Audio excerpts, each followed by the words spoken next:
Today we reflect on the idea of walking alone. There is something quietly powerful about a person who chooses their own path, even when that path is unfamiliar, uncomfortable, or misunderstood. Nietzsche believed that solitude, true solitude, is not a weakness. It is a form of inner clarity, a space where a person finally hears the sound of their own mind without interference. When he spoke of walking alone, he was not talking about isolation or emotional distance. He was talking about a state of honesty, a state where a person can no longer hide behind the noise of others, a state where the mind becomes sharper simply because there is nothing left to distract it. And if we slow down for a moment, we can understand why he respected this so deeply. Most people move through life following paths that were given to them. They inherit expectations. They absorb opinions. They shape themselves according to what society rewards. And without realizing it, they slowly lose their ability to think independently. Nietzsche called this the herd mindset, not to insult anyone, but to describe the way people naturally drift into groups, because groups feel safe. Groups reduce uncertainty. They offer validation. They make decisions easier. But they also make self-discovery impossible. To Nietzsche, the one who walks alone is not rejecting the group. He's simply choosing to discover who he is before allowing the world to define him. Let us reflect on this more deeply. Walking alone does not require physical solitude. A person can be surrounded by thousands and still walk their own path. It is a mental posture, a way of standing apart from what is convenient, expected, or popular. It means valuing truth over approval, growth over comfort, and meaning over acceptance. This is why Nietzsche respected the outsider, the thinker, the person who refuses to blend in simply for the sake of belonging. Now consider this. Nietzsche himself never really fit into the world around him. His childhood was quiet, his health fragile, his interests unusual. He often felt out of place, and instead of fighting that feeling, he examined it. He studied it. He allowed it to become a source of insight rather than a source of pain. And over time, solitude became his most honest teacher. When most people hear the word solitude, they imagine emptiness. But Nietzsche saw it as fullness, a fullness of awareness, depth, and introspection. Because when you are alone, you are confronted with yourself. There's no one to blame, no one to imitate, no one to satisfy. Only you and the raw truth of who you are. And that can be uncomfortable, but also liberating. Let's slow down and reflect on another part of this. Imagine walking on a long path. Everyone around you is moving in the same direction. Their pace gives you confidence.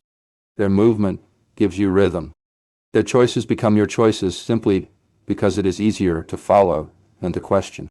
But then, for a moment, you stop.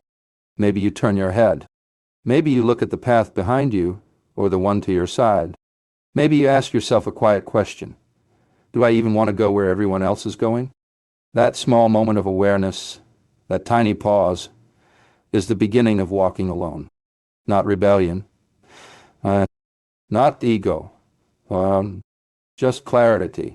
Nietzsche believed that strength begins the moment a person becomes honest with himself. And honesty often requires stepping away from the collective motion of the crowd. Now consider another angle. Walking alone is difficult not because the path itself is hard, but because of what appears inside your mind once the noise fades. Fear appears. Doubt appears. Old beliefs rise to the surface. You start questioning everything you've been told, everything you've assumed, everything you've avoided. And yet, in the same quiet space, your strength appears. Your clarity appears. Your real voice, the one buried under years of expectation, slowly emerges.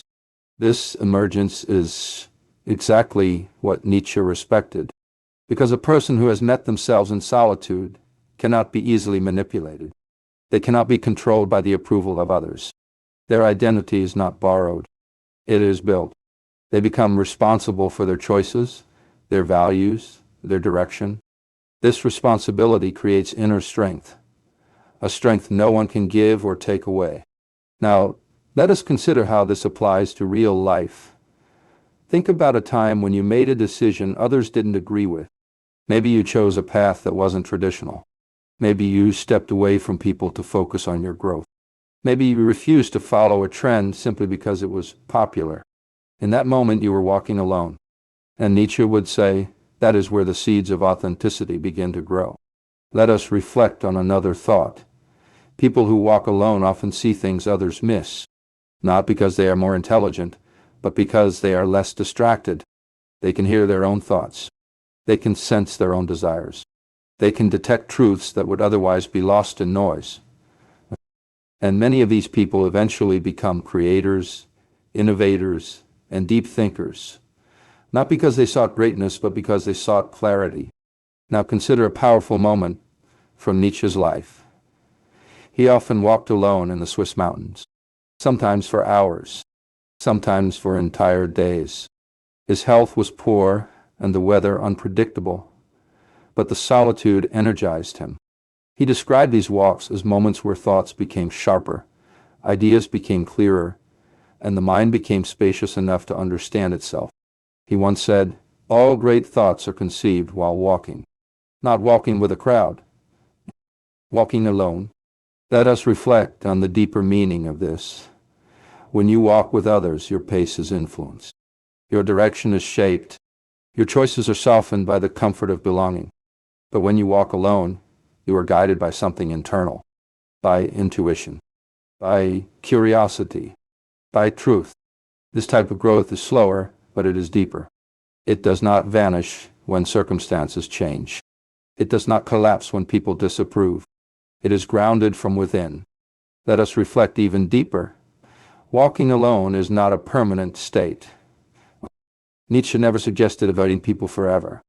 He believed that one must learn to stand on their own first, so that when they eventually walk with others, they do not lose themselves in the process.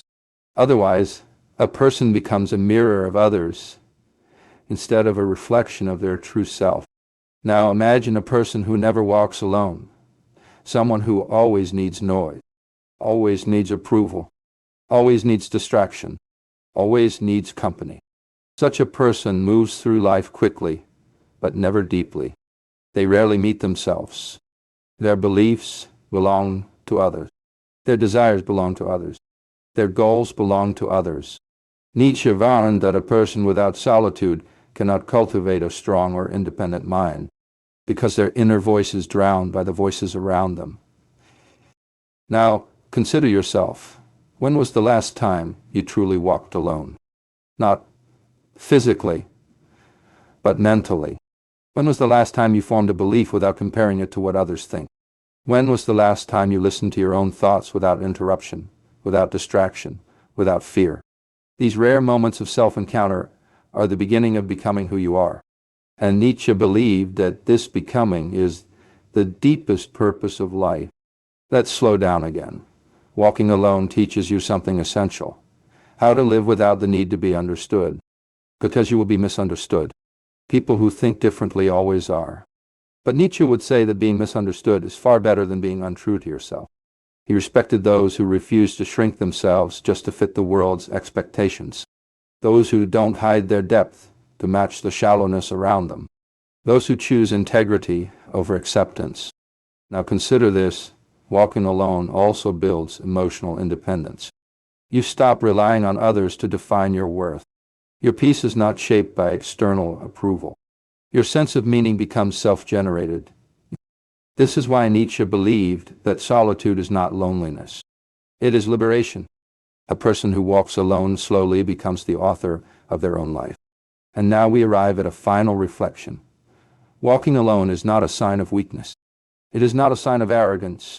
It is not a sign of isolation. It is the quiet beginning of becoming who you truly are.